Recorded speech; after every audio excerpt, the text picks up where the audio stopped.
रमो वज्रायणं रमो रोये सहसाऊढं शुद्धात्मान मणिकान्तं साधुत्तम मंगलम वंदे सुंदरस्य सिद्ध्यर्थं सुंदरस्य प्रकाशकं मंगलम भगवान वीरो मंगलम गौतम गणे मंगलम कुंद कुंदाद्यो जैन धर्मोस मंगलम सर्वमंगल मांगल्यम सर्वकल्याणकारकम प्रधानम सर्वधर्माणां दैनम हेतु शासनम अभ्यर्गाय भव्यानां शुद्धये स्वात्मने पुनः बच्छे नियम सारस्य गुप्तम शांतनाष्टक।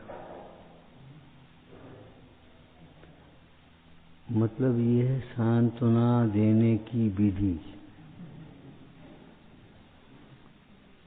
किसी अपने को और दूसरों को भी सांत्वना देने की क्या विधि है। हमारे यहाँ एक फेरा बोलते, फेरा जब किसी का संयोग का वियोग हो जाता है तो फेरा करने आते हैं। फेरा करने का मतलब ये है अपना उपयोग फेर करके धर्म ध्यान में लगा। शोक में मत पड़े रहो। शोक में पड़े रहने से तो केवल पाप बंद ही होगा। अब दुकान देखो, घर देखो, मंदिर देखो। इसीलिए पंच लोग जाकर के मंदिर लाते हैं, फिर दुकान खुलवाते हैं। और अब तो ये पद्धतियां कम हो गई, और नहीं तो ये भी पद्धति थी साथ में। जिसका मरण हुआ है उसको ये देखते थे ये आदमी कैसा है, असहाय है, असमर्थ है, कमजोर है, क्या है, तो उसकी 2 से 4 से सहयोग भी करते थे, उसका जीवन चल पाए। अब वो बाद में रूढ़ी बन गई कि पैसा दिए जाते हैं तो 5 रुपया जो कुछ दिए जाते हैं, उससे क्या होता है क्या नहीं होता है उससे कोई मतलब नहीं। कार्य माइनस ज्ञान इक्वल टू रूढ़ी। जिस कार्य के कारण का ज्ञान नहीं है, क्यों किया जाता है, कैसे किया जाता है, उसे रूढ़ी कहते हैं। हमारी धार्मिक रीति रिवाज जो थी वो एक बड़े अच्छे रूप में थी, जिनको लोगों ने रूढ़ी बना दिया। केवल तुम्हारी हैसियत हो या नहीं हो, तुम्हें तेरी करनी पड़ेगी। अरे भाई, पुरखे छोड़ जाते थे अपनी संपत्ति को, कुछ लेकर के तो गए नहीं, उसमें से कुछ पंचों को खुआ, दान पुण्य करो और ये करो, बस ये होता था और कुछ नहीं। हंसी खुशी की बातें थी। सर्दियों के दिनों में नहाते नहीं थे, कीचड़ में पटक दिया, अब तो नहाओगे। अब रूढ़ी बन गई तो कीचड़ में पटक दिया, तमाम साबुन बहा रहे हैं, तमाम पानी बहा रहे हैं। कपड़ा पहन लिया सो पहन लिया, अब वो बेकार हो गया, फाड़ दिया उसको, अब तो नया पहनोगे। और फिर गले मिल गए, भैया क्षमा करो। गले का मिलना तब सार्थक है जब मन मिल जाए। ध्यान रखना, जब तक मन नहीं मिला तब तक गले मिलने से कोई कार्य की सिद्धि नहीं हो पाएगी। तो बेकार है, बेकार नहीं, अधूरा है।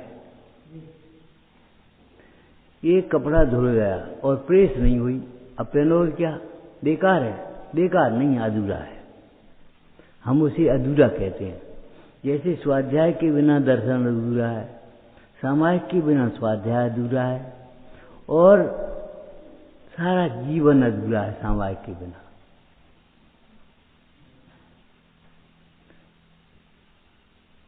पद्म पुराण में लिखा है, भैया हजारों शास्त्र पढ़ें और शांतता नहीं आए तो क्या कार्यकारी हुई। एक शास्त्र पढ़ करके भी और परिणाम में शांतता आ जाए, सरलता आ जाए, संतोष आ जाए, तो वो कार्यकारी है। तो सांत्वना देने की विधि।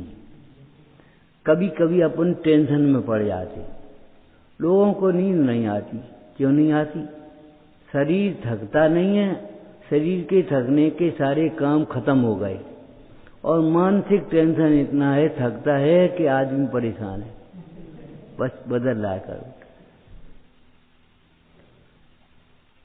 शरीर का श्रम होता था पहले और मानसिक में राम का भजन होता था, बस आराम से जहाँ चाहो तहाँ सो जाते थे, नींद की अपने आप आती। शरीर थका हो और मन विश्रांत हो, अच्छी नींद आएगी आप। और सच बात तो यह है, नींद की जरूरत ही नहीं है, अल्पकाल में निद्रा से रहित हो जाओगे। शरीर थकेगा नहीं और मन विश्रांत नहीं होगा, मन में उलझने होंगी तो टेंशन तो होगा ही। टेंशन हमारे विपरीत विचारों का फल है, किसी का दिया हुआ नहीं।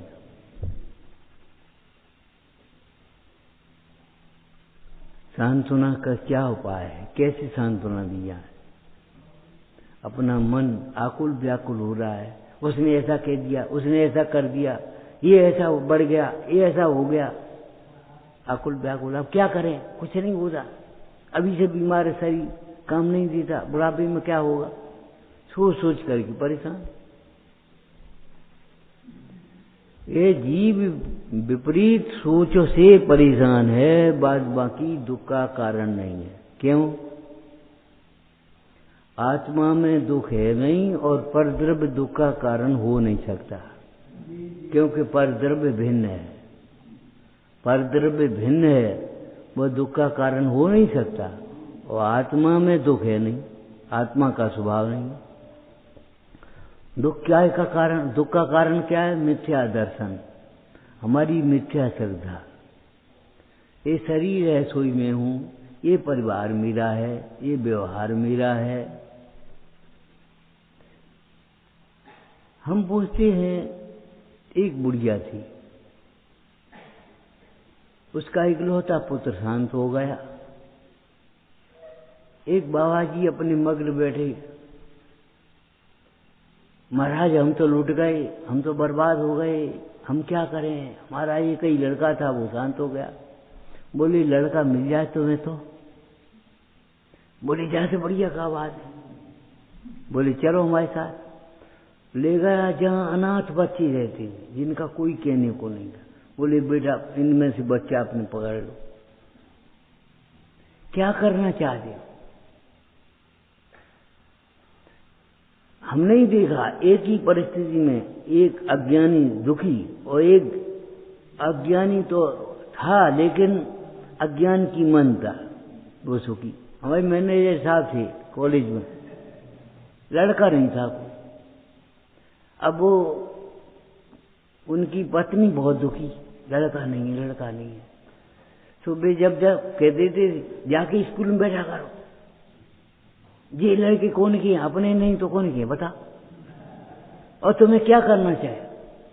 उन्हें खूब प्रेम बांटो, उन्हें मिठाई खिलाओ, वे तो तुम्हारे ऊपर चढ़ेंगे, हंसाएंगे, तुम्हें दौड़ेंगे। कौन के पिताजी थे? झूला लेकर के बाजार से आए और बच्चों ने झूला, चाचा कहाँ है, बाबा कहाँ है, काका कहाँ है, बस पड़ पड़ी। एक दिन उसके 50 वर्ष के लड़के ने देखा, सो लड़कों पर नाराज हुआ। क्यों, काय को परेशान कर रहे हो बुढ़े आदमी? बोले तुम्हारा कुछ जाता है, तुम काय को परेशान हो रहे? खत्म। कोई गन्ना ले रहा, कोई केला ले रहा, कोई कुछ ले रहा, अपने खा पी। बोले कितना बादशाह, तुम्हें कितना त्याग करना है? सबको छोड़ के एक बच्चे के लिए जाओगे? इतने बच्चों के लिए छोड़ के जाओ, स्कूल के नाम करो। काय को फिक्र कर दी? क्यों दुखी? अरे तुम्हें तो अपनी, वे अपनी धुन में मस्त रहते थे और ये दुखी होती। दुख का कारण मोह है, सवेरे भी आया था। दुख का कारण कथा है, दुख का कारण परद्रव्य भी नहीं है और दुख का कारण आत्म स्वभाव में भी नहीं है। आत्मा का स्वभाव दुखी होने का नहीं है। गलती स्वयं की है, स्वयं भोगना पड़ती है। हमारे पिताजी ऐसे, पिताजी हमारे परेशान है, हम ये पूछ रहे ये पिताजी तुम्हें क्यों ढूंढे? और पिताजी क्यों नहीं बनाया? इसी परिवार में क्यों पैदा हुए यहाँ? अरे भाई सोचो, जैसे कर्म की बांध करके आया है वैसे ही सामने हो जाए। अब समता से सहन करो और कोई उपाय नहीं। किसी क्रूर आदमी का कर्जा ले लिया, क्रूर आदमी का। अब क्या करे? वो तगादा मांगता है तुमसे, ला भाई, परेशान करता है, तुम्हें उल्टी चीज सुनाता है। अब किसी सज्जन से लेकर के उसको दे दो, दोबारा मत लो, यही उपाय है और कोई उपाय नहीं। तुम्हारे कर्म तुम्हारे उदय में आते हैं, भगवान पंच परमेष्ठी का शरण लो, भक्ति करो, तत्व विचार करो, और कोई उपाय नहीं है। समता से सहन करो। नीम के पेड़ पर आम कभी नहीं आते, आम के पेड़ पर भी आम समय पर आते हैं, बेसमय तो नहीं आएंगे। अब बेसमय नहीं आए तो हम ये सोच लो, अरे बेकार है। बेकार क्यों है? आम है, उसको सींचते रहो, समय पर आ रहा है। तुम धर्म ध्यान में लगे रहो। धर्म ध्यान करते हुए भी आपकी इच्छाएं पुण्य प्रमाण पूरी होंगी। पुण्य नहीं है तो पूरी नहीं हो पाए तो नहीं हो पाए। देखो, सीता जी को अग्नि परीक्षा का समय आया, उस समय देव नंदीश्वर की वंदना करने के लिए जा रहे थे, और उन्होंने देखा ये क्या हो रहा है, ये कुंड क्यों खोदा जा रहा है? सीता की अग्नि परीक्षा होनी। वो देव वहीं रुक गया। वंदना बाद में, पहले धर्मात्मा की रक्षा। सुन रहे हो कि नहीं? वंदना बाद में, पहले धर्मात्मा की रक्षा करना। देव वहीं रुक गया, तुम जाओ, तुम वंदना करना, हम यहीं रुके हैं। और जैसे ही अग्नि सीता की परीक्षा होने के लिए अग्नि में कूदी और उसने जल बनाया जहाँ की तहाँ, और कमल लहराने लगे। तो सीता जी सामान्य श्राविका थी उस समय, राम की धर्मपत्नी थी, और उनके लिए तो अग्नि का जल हो गया। और गजकुमार मुंडा जल गए, पांचों पांडव जल गए, उनके लिए कोई देव नहीं आया। और इनके लिए भी देव आया कहाँ था? वो तो रास्ते से निकल रहा था, उसे पता पड़ा, रुक गए। पाप के उदय में सहाय के निमित्त नहीं बनते, पुण्य के उदय में दंड का निमित्त नहीं बनता। लेकिन बाहर की बात है ये, भीतर की बात नहीं है। ज्ञानी को पाप के उदय में भी शांति रहती है, अज्ञानी को पाप के उदय में भी तृष्णा का जोर होने से आकुलता रहती है।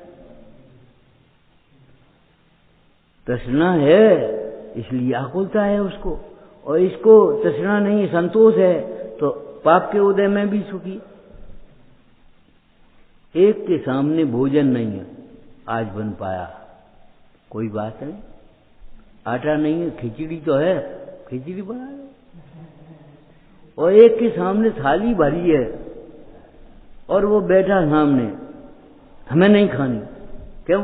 चटनी क्यों नहीं? बोलो, रबड़ी रखी है, पूरी रखी है, सब्जी रखी है, सब रखी है, और चटनी क्यों नहीं? जरा सी चटनी 2 पैसे की, उसके लिए आकुल व्याकुल हो रहा है। तो व्याकुलता अपने अज्ञानमय विकल्पों का फल है और कुछ नहीं। 2 व्यक्ति जंगल की ओर से जा रहे, उधर से शेर आया। शेर आया तो रमोकार मत पड़ने बैठ गए। अब क्या करे, कोई भगने का रास्ता उपाय है नहीं, रमोकार पड़ने बैठ गए। एक भाई उसमें से ज्ञानी था, अभ्यासी था। रमोकार मंत्र पढ़ना उसका संकलित परिणामों से बचने के लिए था, और इसका शेर से बचने के लिए था। अब आयु पूरी हो गई और कोई ऐसा ही योग बना है पूर्व जन्म का, तो शेर खा भी सकता है और शेर भी निकल के जा भी सकता है। मुनराजों का दृष्टांत है पद्म पुराण में। बोलो कौन सा? कीर्तिधर मुंडराज और सुकौशल मुंडा। बोल। हाँ, सुकौशल मुंडा दोनों बैठे आत्मध्यान कर रहे हैं। व्याघ्री आई और सुकौशल को खा गई और कीर्तिधर मुंडराज को देख करके उसके स्मरण हो गया उन्हीं का, और उन्हीं की साक्षी में समाधि करके स्वर्ग गई। जी क्या तमाशा? अरे पूर्व जन्म का बैर विरोध होगा तो भैया वो शेर खा जाएगा, आयु पूरी होगी तो शेर खा जाएगा। तो रमोकानुमंत बेकार। अरे बेकार नहीं भाई, संकलेशता से बच गए, शांत परिणाम हो गए, संकलेशता से बच गए, कुगति से बच गए। संकलेशता से बचने का मतलब है संकलेशता से होने वाले समस्त दुखों से बच गए।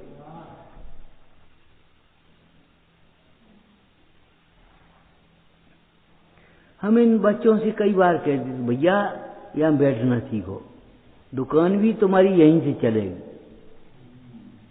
व्यापार में सफलता भी पुण्य से मिलेगी, पढ़ाई में सफलता भी पुण्य से मिलेगी। हाँ, ये बात अलग है, वो बाहर की सफलता हमारी जीवन की सफलता नहीं है। हमारे जीवन की सफलता तमाम संयोग जुट जाना ऐसा नहीं है, इनमें ममत्व तो नहीं होना, ये हमारे जीवन की सफलता है। सब है और परमाणु मात्र मेरा नहीं है, ये हमारे जीवन की सफलता है। हमारे अंतर में भेद ज्ञान हो जाए। कभी आपने कमल को देखा है? पानी जितना बढ़ता जाता है कमल बढ़ता जाता है, कभी डूबता नहीं। ज्ञानी भी संसार में डूबता नहीं, मग्न नहीं होता, अपना नहीं मानता, पुण्य के उदय से उसे अनुकूलता मिले और वह और भेद ज्ञान करते हुए ऊपर चढ़ा जाए।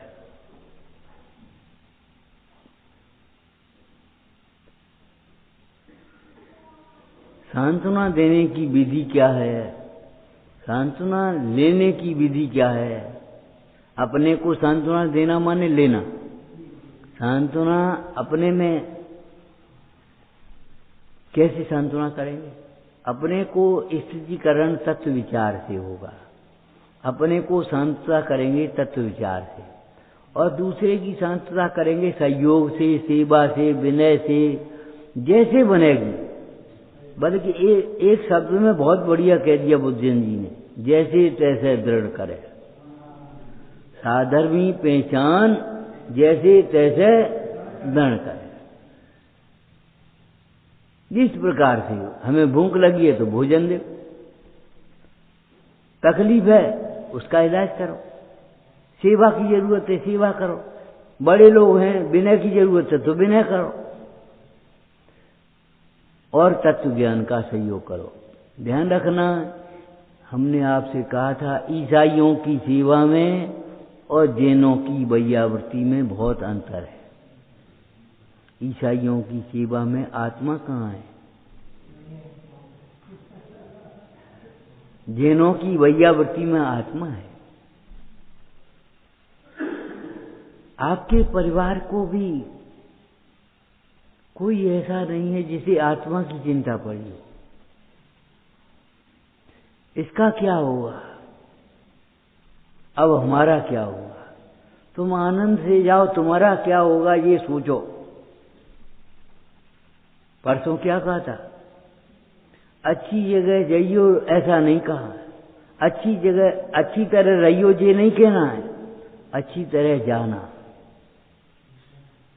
तुम यहाँ अच्छी तरह रहो, कैसे रहो, क्या करेंगे हम क्या जाने, कौन देखने आएंगे, लेकिन अच्छी तरह जाना माने वेद ज्ञान पूर्वक जाना, पंच परमेष्टि का स्मरण करते हुए जाना, तत्व का विचार करते हुए जाना, भेद विज्ञान पूर्वक आत्मा का अनुभव करते जाए, वो तो बहुत धन्यवाद है।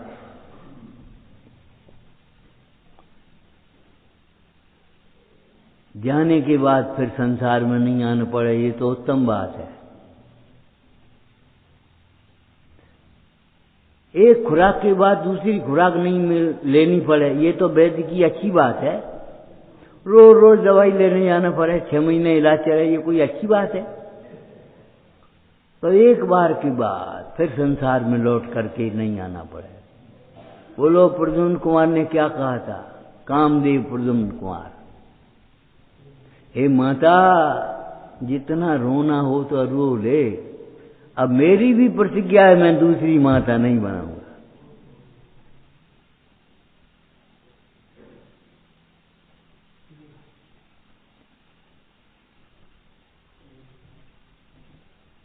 अरे मर करके कोई देता है, कोई दे करके मरता है, बात तो है।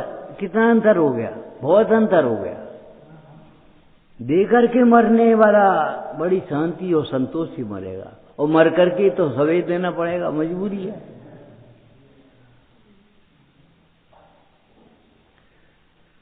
सांत्वना अर्थात सहनशीलता, संतोष, समता, समझ पूर्वक ही आती है, उसके बिना नहीं आती।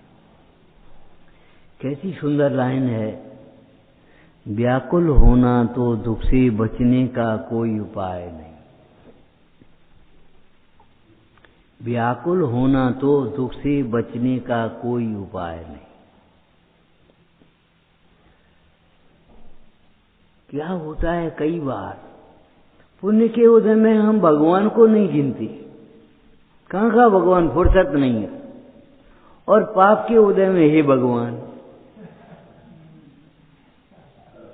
उस दिन चर्चा की थी, किसी ने पूछा क्यों भाई भगवान कहाँ रहता है? बोले अभी बताते। उसने एक चांटा दिया, बोले क्या करते हे भगवान? बोले तुम तो पूछ रहे थे, भगवान ही को पूछ रहे थे, भगवान आ गए। जो भीतर से बोल रहा है वही तो भगवान है, आत्मा स्वयं भगवान है, कौन दूसरे भगवान को देख रहा है? और मंदिर में विराजमान भगवान भी अंतर के भगवान को देखने के लिए हैं।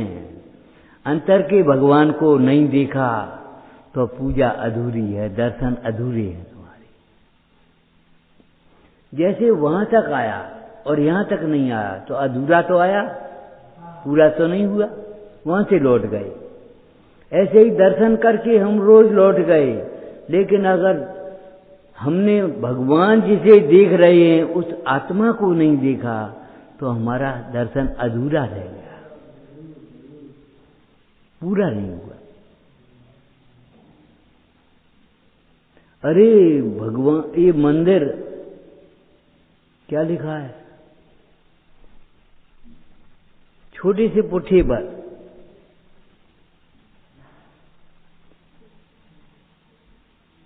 नए पूजन कक्ष की खिड़की पर, अरे तुम्हारा मंदिर भिक्षालय नहीं शिक्षालय। मंदिर मनोकामना की पूर्ति करने के स्थान नहीं है, कामनाओं का अभाव करने का स्थान है।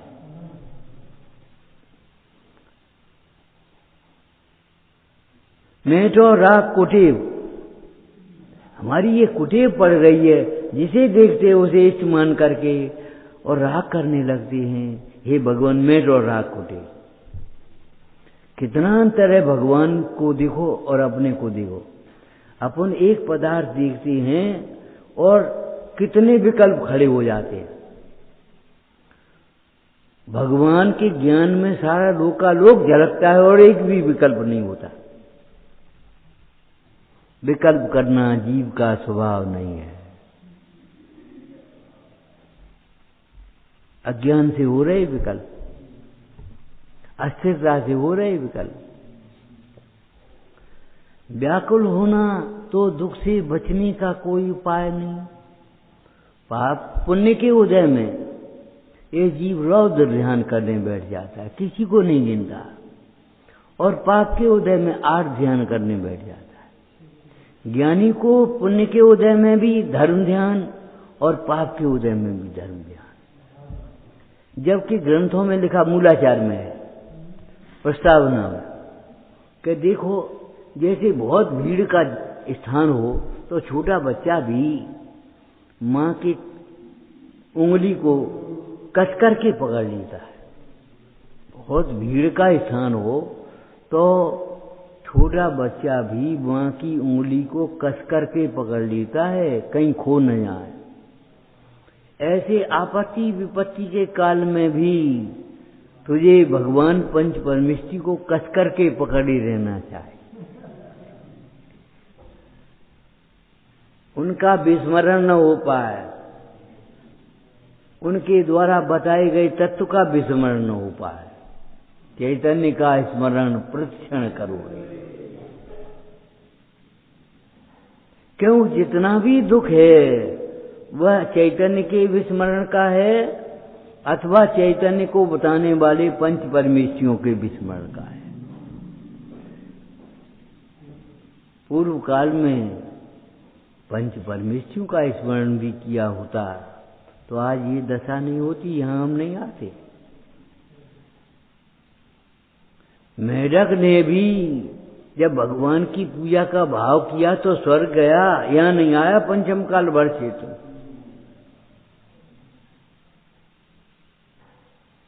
भाव ही तो किया था केवल। व्याकुल होना तो दुख से बचने का कोई उपाय नहीं। उपाय तो नहीं है, ध्यान रखना। चिंता कोई उपाय नहीं होता है। उपाय के लिए पहले चिंतन करना चाहिए, और चिंतन भी हमारा विपरीत नहीं। जैसे विपरीत दिशा में चलने से गंतव्य से दूर हो जाते हैं, गंतव्य पर पहुंचते नहीं, ऐसे ही विपरीत चिंतन करने से हमारी व्याकुलता बढ़ जाएगी, बीपी बढ़ जाएगा, आज की भाषा में कहें तो।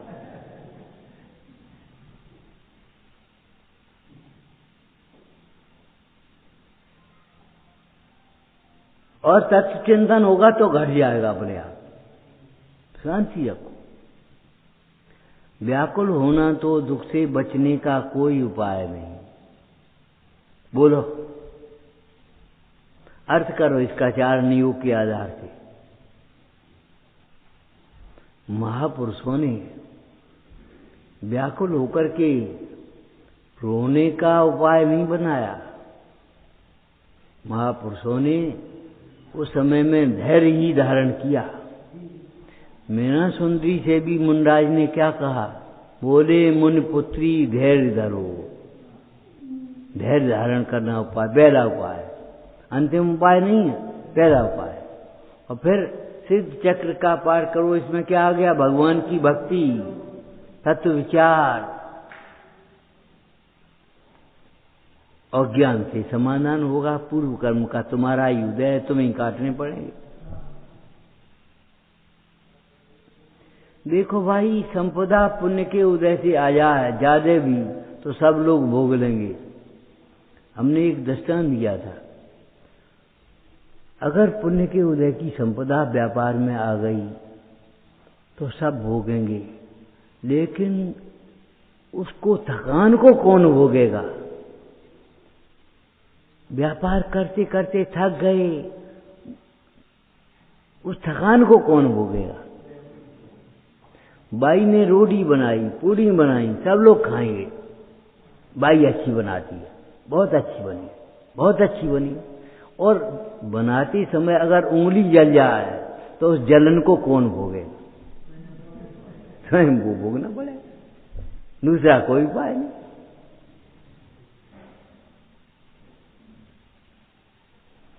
ये जीव अकेला ही कर्म करता है, अकेला ही भोगता है, अकेला ही निर्जय करने में समर्थ है, निर्जय करता है, अकेला ही मुक्त होता है। व्याकुल महापुरुष प्रथमान योग के आधार से देखो, महापुरुष व्याकुल नहीं हुए, उन्होंने उसका उपाय विचार किया।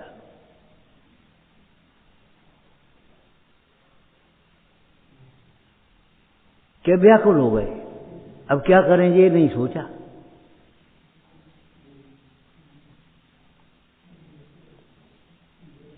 आपको सवेरे उठते हुए देर हो गई, अब क्या करें? कि कुछ नहीं, काम अपना शुरू कर दो आगे। अब देर तो हो गई है, उसको कवर करो। जो अनावश्यक काम है उसको छोड़ दो। चलो कोई बात नहीं, आज घूमने नहीं जा रहे, आज ये नहीं कर रहे, लेकिन आवश्यक आज दर्शन कर भी नहीं जा रहे, आज स्वाध्याय नहीं कर रहे, जी कोई बात तो नहीं रही। भाई आमदनी कम है तो उसके कितने उपाय हैं। नंबर 1, अनावश्यक खर्चा बंद कर दो, आवश्यक खर्चों में कटौती कर दो और आमदनी बढ़ाने का उपाय सोचो। यही पुण्य के पाप के उदय में है। कि पाप के उदय में व्याकुलता हुई तो व्याकुल होने से तो पाप बढ़ेगा। कर्णान योग से पाप में व्याकुलता और होगी तो व्याकुल परिणाम आर्ध्यान है। आर्ध्यान से पाप बढ़ेगा और पाप से दुख बढ़ेगा। तो व्याकुल होने से दुख घटेगा कैसे? प्रथमान योग से देखो महापुरुषों का जीवन तो वे आर्थ ध्यान करने में बैठ गए। उन्होंने धर्म ध्यान में अपना चित्त लगाया। महापुरुषों ने, महासतियों ने दुख से बचने का मार्ग आत्म साधना के लिए किया, आत्म साधना का मार्ग अपनाया, आत्मघात का मार्ग नहीं अपनाया। जैसे आज के समय में तत्व ज्ञान से शून्य है तो ऐसा समझते जैसे कीड़े मकोड़ों जैसा जीवन हो, मर जाओ सब सुख से शांत हो जाए। भाई एक बात बताओ, मोह से होने वाला दुख शरीर के छूटने से कैसे छूट जाए? वहां जाकर के ज्यादा दुखी हो गए। एक बच्चा था, 7वीं क्लास में पढ़ता था, उसको गणित नहीं आता। एक दिन भाग गया, कहाँ? नहर में कूदने के लिए, मरने के लिए। तो नहर में कूदने के लिए तैयार था। बाबा जी ने देख लिया, कुटिया से आवाज दी, क्या कर रहा है, कौन है, इधर आ। बेचारा चला गया। क्यों, क्या बात है? हमसे नहीं पढ़ा जाता और रोज मार पड़ती है हमसे। बेटा कौन सी क्लास में पढ़ती हो? 7वीं क्लास। ठीक है, तुमसे पढ़ा नहीं जाता इसलिए तो मर रहे हो, और मर करके फिर क्या करोगे? दूसरा जन्म होगा और फिर तुम 1 क्लास से पढ़ोगे। अब 7 में से नहीं पढ़ पा रहे। बाबा जी क्या बोले? फिर तुम 1 क्लास से पढ़ोगे, अभी 7 में से नहीं पढ़ पा रहे। थोड़े समय की बात है, क्यों परेशान हो? लगन से, उद्यम से पढ़ो, तुम्हारा ही सोचो। उसकी समझ में आ गई बात तो ठीक है, पहले क्लास से पढ़ना पड़ेगा।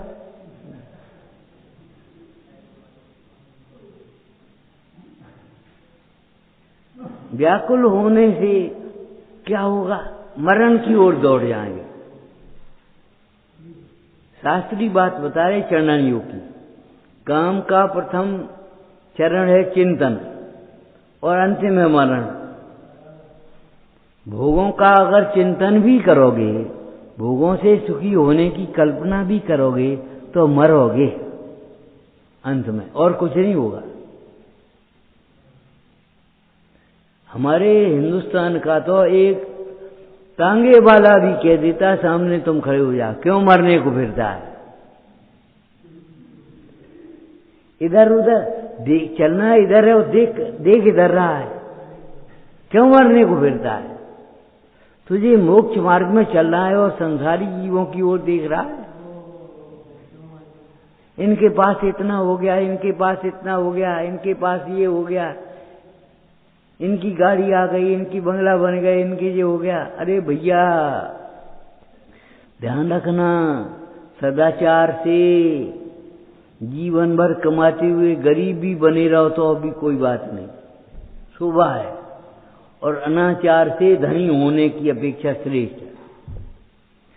इतना सुख शांति मिलेगी उसको देख नहीं पाओगे।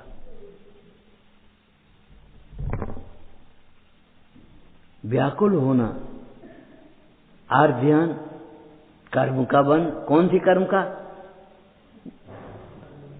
कौन से कर्म का बंध होगा? आर्ध्यान से। पाप कर्म का। ठीक है। अब अतीन्द्रिय सुख का कारण कर्म नहीं है, आत्मा है, आत्मज्ञान है। और इंद्रिय सुख का कारण पुण्य है। पाप के उदय से तो वह होता है जो तुम नहीं चाहते कभी। ऐसा समझो, धर्म के ज्ञान के उदय में योग होता है, पुण्य के उदय में भोग होते हैं, पाप के उदय में रोग होते हैं। कौन चाहता है? जितने रोग हैं वो किसी न किसी भोग का फल है, ये समझ लेना। जितने रोग हैं वो किसी न किसी भोग का फल है। ये जीव को नरक नहीं जाना पड़े अगर बहुवारम्भ परिग्रह में नहीं फंसे। परिग्रह में सुख मानता है कि दुख? सुख मानने का फल है वो दुख। नरक के दुख परिग्रह में सुख मानने का फल है। जिन्हें नरक में दुखी नहीं होना हो वो परिग्रह में सुख नहीं माने। व्याकुल होना तो दुख से बचने का कोई उपाय नहीं। हे भगवान, एक विचारक ने कहा, सुनो, अगर तुम मरण से डरोगे तो भी तुम्हारे पास मरण आएगा, तो भी मरण होगा, और निशंक होगे तो भी मरण होगा। मरण नहीं होगा, क्या होगा? देह का वियोग होगा। देह के वियोग होने में और मरण में अंतर है। मरण दूसरे जन्म के लिए होता है, कर्म का बंध बांधता है साथ में। और देह का वियोग तो मुक्त जीवों को भी होता है, भगवान महावीर को भी हुआ। विदेही दशा कैसे आ गई? सिद्ध दशा कैसे आ गई? व्याकुल होना तो दुख से बचने का कोई उपाय नहीं। तो कोई उपाय नहीं, ऐसा नहीं है। कोई उपाय तो है। व्याकुल कोई उपाय नहीं है। तो फिर धैर्य धारण करना, धर्म ध्यान में चित्त लगाना, तत्व विचार करना, भेद ज्ञान करना, स्वानुभव करना, वैराग्य भावना भाना, ये उपाय है।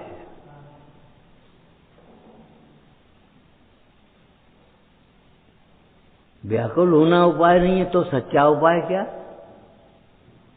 टोटल मिलिए पूरे तीसरे अधिकार में, मोक्षवाल प्रकाशक में। तो फिर सच्चा उपाय क्या? तो फिर सच्चा उपाय क्या? देखा, ज्ञानावरण कर्म के उदय का उपाय तुम्हारा क्षयसम कहे ये कोई कारण नहीं है, और क्षयसम बढ़ा लो ये कोई उपाय भी नहीं है। क्षयसम बढ़ाने के लिए तुम्हें ज्ञान विशेष नहीं है, कोई बात नहीं। ज्ञानियों की सेवा तो कर सकते हो, ज्ञानियों की विनय तो कर सकते हो, ज्ञान की जिज्ञासा तो रख सकते हो, ज्ञान के प्रति उत्साह तो कर सकते हो, ज्ञान की अनुमोदना तो कर सकते हो।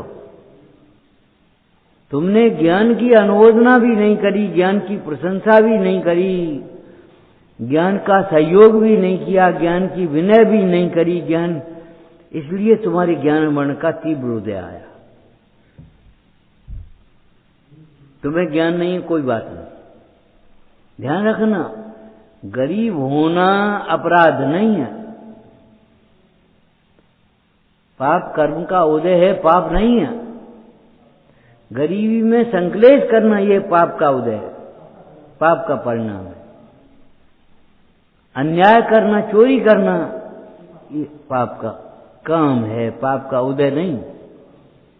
इसीलिए हमारे देश में ये रिवाज है, कोई मजदूरी करे, ये तुम मजदूरी कर रहे, तो मजदूरी कर रहे, काऊ की चोरी कर रहे हम? वो सीधा जवाब देता था, काऊ की चोरी तो नहीं कर रहे हम मजदूरी तो कर रहे हैं। ये छोटी सी हम तुम खोमचा लगा रहे, ठेला लगा रहे, ठेला ही तो लगा रहे भाई, काऊ की चोरी थोड़ी कर रहे हम।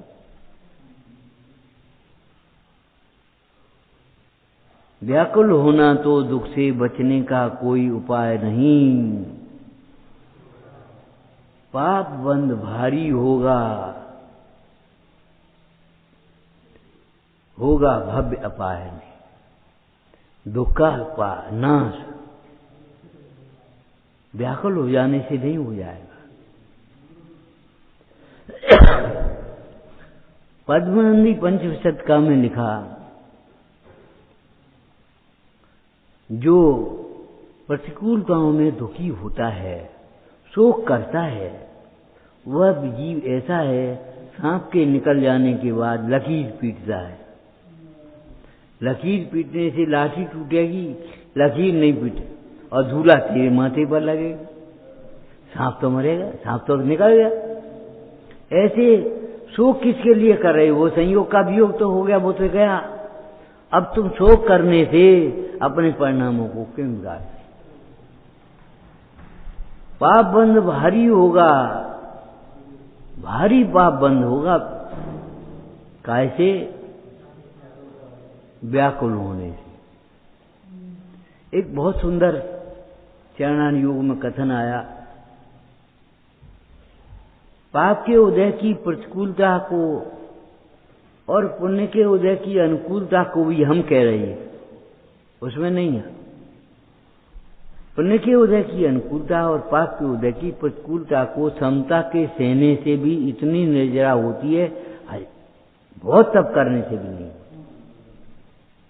किसी ने गाली दी, हमने सहन कर ली, इतनी निर्जरा होगी, हम एक टांग पर खड़े रहेंगे तो भी इतनी निर्जरा नहीं हो पाएगी।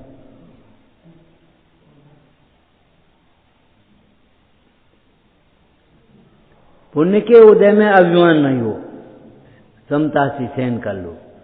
पाप के उदय में दीनता नहीं हो, समता से सहन कर लो। इतनी निर्जरा होती है जितनी निर्जरा, शास्त्र का शब्द कहें तो हम क्या कहें, कितना उत्कृष्ट तप करने से भी नहीं हो।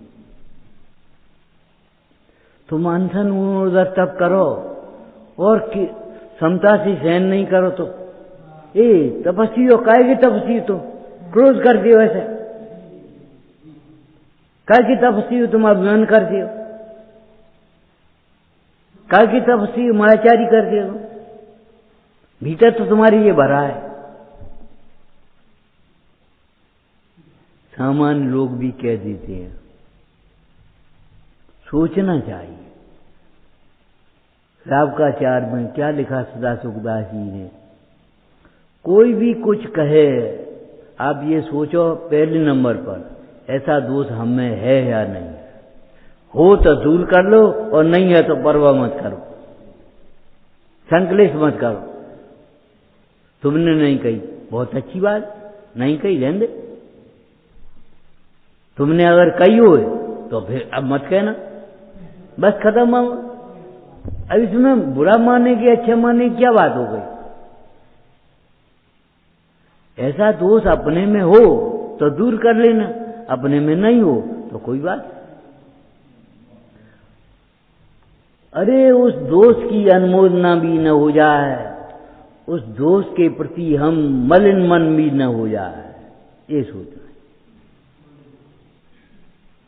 सहन करने में ऐसी निर्जरा होती है, बहुत तप करने से भी ऐसी निर्जरा नहीं होती।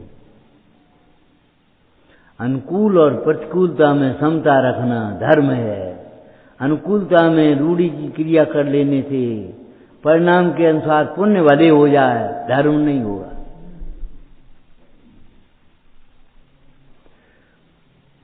तुम्हारी सब व्यवस्था बनी हुई है और तुमने अपने पूजा कर ली, पुण्य तो हो जाएगा थोड़ा बहुत, जब पूजा करते समय तुम्हारी मंद कथा हुई तो। लेकिन एक दिन पानी गर्म नहीं हो पाया, एक दिन बच्चे ने कपड़े छू लिए और तुम्हें कथाएं ज्यादा तीव्र जग गई, उठा के पटक दिया, तुमने सब कपड़े खराब कर दिए हमारे। समझ लो कोई मतलब नहीं। अनुकूलता में रूढ़ी की क्रिया कर लेना अलग बात है। आज तुम्हारा उपवास है, तुम्हारी रस पर त्याग है और तुम्हें उसके नमक के त्याग में तुम्हें वो मिल गया हलवा खाने को, बस बढ़िया बात। वो भैया त्यागे से आगे, मांगे से भागे, वो तो मिल ही जाता है, उसमें क्या है। हाँ, ये अलग बात है। और तुम्हें बिना नमक की दाल रख दी तुम्हारे सामने, क्या खाएं? ये समझ लो कि तुम्हारा रस पर त्याग बेकार हो गया। 46 दोषों में इसको अंगार नाम का दोष कहा, धूम्र नाम का दोष कहा।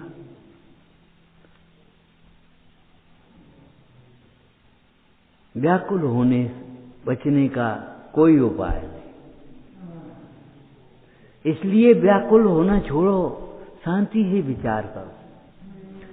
ये भाषा हमारे काव्य की नहीं है, हमारे गांव में प्रयोग होती है। जाने कहाँ रख दो, अपने चश्मा कहाँ रख दो, कहाँ रख दो, अरे शांति से ढूंढो, मिल जाएगा, कहीं नहीं गया। शांति से ढूंढो, माने परिणामों को शांत रखने से, परिणामों के विशुद्ध रखने से ज्ञान का उघाड़ होता है, विकास होता है, अपने आप मिल जाए। और परिणामों के संकलेश करने से ज्ञान का घात होता है। व्याकुल होना तो दुख से बचने का कोई उपाय नहीं। तो उपाय क्या है? जो हमें तो उपाय करना है। एक व्यक्ति चिंता में पड़ा रहे और उपाय न करे तो क्या कार्य सिद्धि होगी? उपाय करने से कार्य की सिद्धि होती है, केवल विकल्पों से कार्य की सिद्धि नहीं होती। अपने को शांत, अपने को ऐसे समझाने की बात है, हे भाई तुम व्याकुल काय को हो रहे हो, तुम जवाब काय को दे रहे, तुम संकलेश क्यों कर रहे हो? वो आत्मन संकलेश करके तुम अनंत बार कुगति में गए हो, वहां कितने दुख भोगे। सबकाचार में क्या लिखा पंडित जी ने, सदा सुखदास जी ने टीका करते हुए, यहां जिसने किसी की बात भी सहन नहीं करी, वह पशुओं में नाक में नकेल सहन भरी, पशुओं की नाक में नकेल डाल देते। अब तो इन्हें देखी ही नहीं नकेल का होते, इन्हें पता ही नहीं। नाक में बड़ी बड़ी छेद करके रस्सी डाल दें, सांकल डाल दें, कोड़ा लगाएं, नकेल खींच दें, भयंकर वेदना लायक। तिरीन चोकर के इतनी बातें सहन करी, यहां थोड़ी सी अगर सहन करते और तपस्या में अपना उपयोग लगाते तो ये काय को दुर्गति में जाना पड़ता। ओम नमः।